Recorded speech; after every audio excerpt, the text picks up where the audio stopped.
So good morning guys. So today, magligpit lang tayo tapos check out tayo kasi puntahan natin yung real estate agent. Pupuntin natin yung susi guys para makita na natin yung apartment. So hindi ko pa talaga nakita yung apartment sa personal kasi hindi ko yan pinuntahan dito sa Kokura nung nasa Tokyo pa ako. Yung pinadala sa akin yung photo lang at saka yung video. Tapos yun na kasi nagmamadali talaga. Talaga yung schedule ko, very tight talaga. Kasi paalis ako doon sa trabaho ko sa warehouse kung nakita nyo yung vlog. Kaya doon na ako talaga pumili sa photo na pinadala sa akin. Pinapili ako ng 2 apartment kung saan ito. Sabi ko, ito na, kunin nyo na yan kasi nagmamadali nga tayo. So, hopefully, today guys, makikita na natin actual talaga yung apartment na yan, makapasok tayo. Kasi stricto na apartment yun, may susi-susi pa bago makapasok doon sa mansion type kasi yan. So, abangan nyo guys mamaya mag-tour tayo sa apartment natin. So, maglinis lang ako sandali tapos check out tayo. Tapos puntahan na natin yung real estate agent. So, abangan nyo to guys para malaman nyo kung yung apartment natin natitirahan dito sa Kokura, Kitakyushu, Fukuoka, Japan guys. So, let's take monorail train guys to the real estate agent office so we can get the apartment. Walang laman. Umagat kasi. Yan. Ang sarap. Ang luwag. Is station number 3, Tanga. Please get off here for Tanga Ichiba.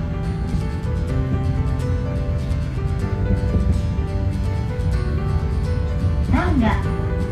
Tanga です。降り口は左側です。開くドアに次は河原口三萩野です。The next stop is station number 4. Nakuha na natin yung susi guys. Yan yung real estate agent ko. I and you home. Yan yung pangalan ng real estate agent ko dito sa Kokura, Kitakyushu. So sila yung nag-process ng apartment ko. So puntahan na natin guys yung apartment para makita natin for the first time. So dito to sa Katano Station. Malapit lang to sa Kokura Station din. 4 station away. 6 minutes lang by train. So let's go guys to our new apartment. Let's check how does it looks like.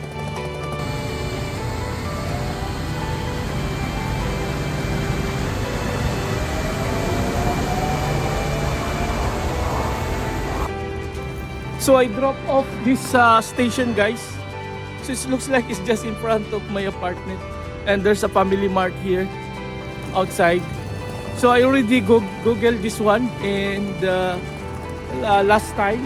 So that's why I'm familiar with this area.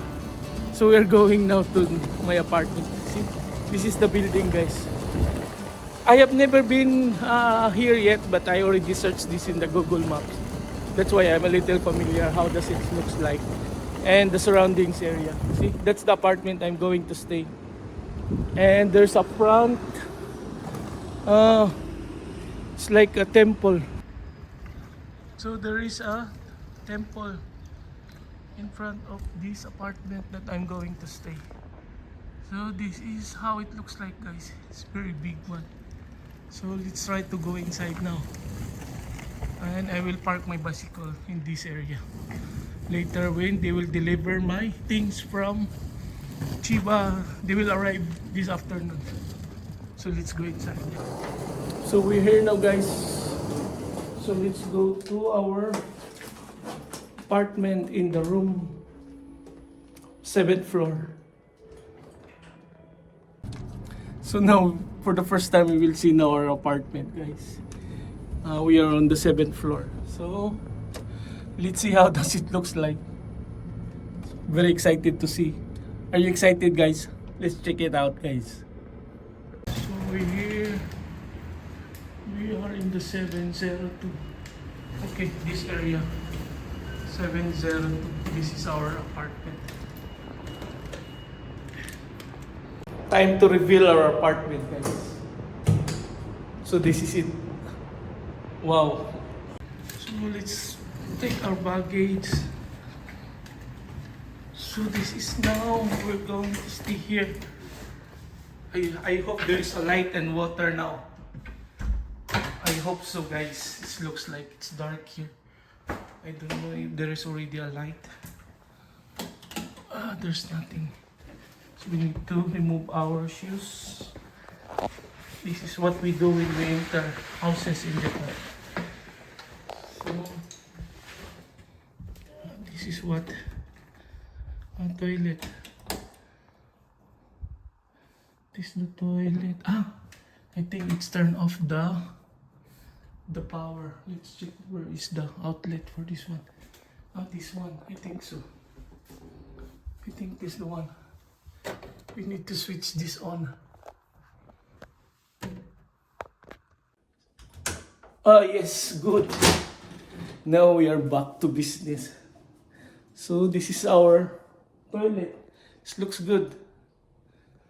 So this is, we can put the washing machine here. Nice one. So this is the toilet. So that's the bathroom. It's separate, this one. So here in Japan, the bathtub is always small one, see? Okay. So this is the rest of the room. So we can cook now. There's an induction heater here. So we just need to put our cooking utensils here. Okay, there's a light already. This camera from outside. Okay. Here we have AC. I don't know what the seat says. We will translate that to English later. So this is, we can put our bed here. I put some curtain here, and this is a closet. Wow, it's big. It's huge. See? We can put so many things here. What is this? We can close this one. Okay.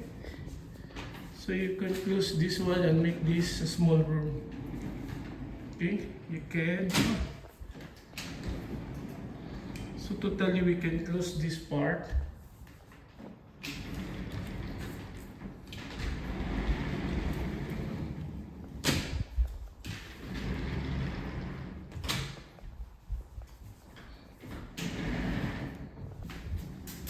Oh, now it's closed. It's closed inside. So this is will be my small room. Can put my room here. Iba din yung style ng ano na to. So you can close this one, it becomes your room. Tapos dito mayroon tayo door siya. Ito yung balcony sa labas. So, yan, maganda naman siya. Maganda yung itsura niya. So ito yung bagong apartment natin na titirahan, may ilaw na. So ano yung kailangan natin bilhin dito? Okay dito.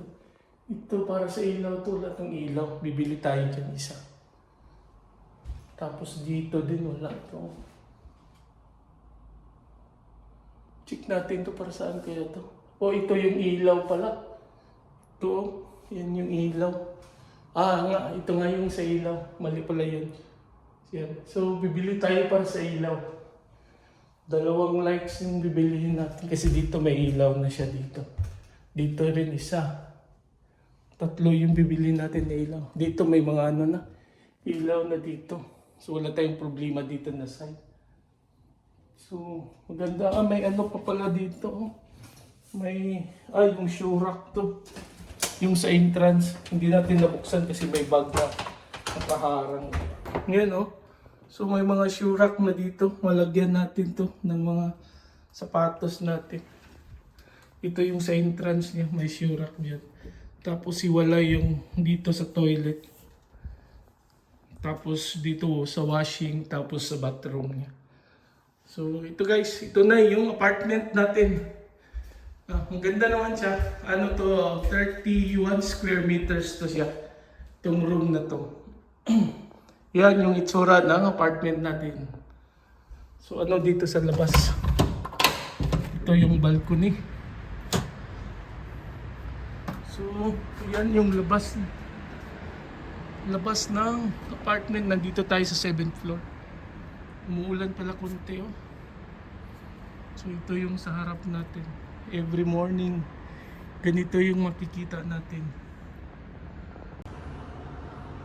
So maganda yung view sa labas. So ito na guys, yung bagong apartment natin. So yung apartment pala nito guys, ano siya, 67,600 yen yata. Ganyan, so mga ano siya, 25,000, 26,000 pesos Philippine money. Tapos 466 US dollars, mga ganyan siya. Yan, may train dumaan. Pero isarado naman natin to, lagyan natin ng cortina. So maganda lang kasi makita natin yung view. So dito dumadaan yung train. So ano talaga, wala naman tayong binayad dito. Lahat to libre ito ng company. So wala tayong babayaran dito. So dito tayo magsistay. Kasi mas maganda to kasi doon sa tinirahan ko sa sa Funabashi Chiba, mas maliit yun tapos luma. Itong bago kasi ito na building na to. So mas maganda yung itsura niya. So yan na guys.